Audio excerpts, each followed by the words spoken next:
starting off, even though this wasn't the finish you wanted to see to the season, talk about how proud you are of how this team was able to rebound from the season they had last year and put up the type of season they did this year.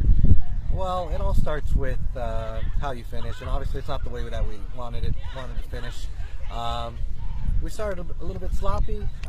We got our groove going, and then towards the end we just lost focus. I think a lot of the focus had to do with it being the seniors' last day, a lot of emotions that they're feeling. I can sense it. I can sense that you can always get a feel for your ball club if you know basically what their emotions are. You know, if they're going to have a rough day, if they're going to struggle a little bit. Since the beginning, I knew they were going to struggle just because of the whole last thing going on for them, and my gut was right. I was hoping it was wrong, but it was right, and you just rebound from it. You just like we do with other games. You just move on and get it over with. So. What was your team doing in the batter's box that wasn't customary of them performing? Well, they were overthinking too much, and they weren't having what I call quality at bats. They've seen this pitcher. This is the second time they've seen her.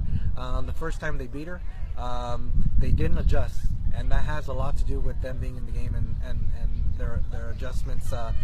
Their second time through the lineup, I expect them to adjust, and they didn't adjust. Back of the box, put the ball in play. She's throwing strikes, and we're just standing there looking at them. So. Carla Lopez lasted into the fourth inning.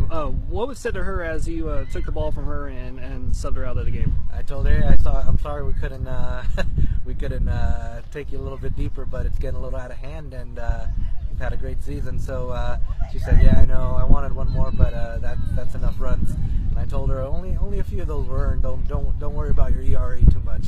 So she knows that she tried her best, and sometimes when those games get out of hand too much, the pitcher starts overworking, and they start thinking it's them. So it was one of those situations where I had to let her know that it wasn't necessarily her fault, and that there's nothing she can do about it except go play defense. Describe the type of player that Carla is, and how important it is to have those type of players on your team. It's very important to have that type of player on your team because they set the tone for how the game's going to turn out. She attacked the strike zone. She was ahead for the most part of the game. It's just, like I said, I was trying to do something different today. I started all my seniors. I don't necessarily do that. I had different players in different positions, which affected the batting order as well. So a lot of those things came into play halfway through the game because as you can see, during the game I was subbing people in and out during the game that I've never done that during the season. Hopefully I'll never do that again. But it was just one of those things, you know, you just got to get everybody in, everybody a chance to play. Unfortunately, we got 10-run rule there. That's only our second time the entire season. That's one of the things the girls told us last year that they were hoping wouldn't happen this year, that they would get 10-run ruled every other game, and our goal was to never get 10-run ruled, but happened twice against powerhouses. These girls over here at Monte Vista Christian, you got to give them credit.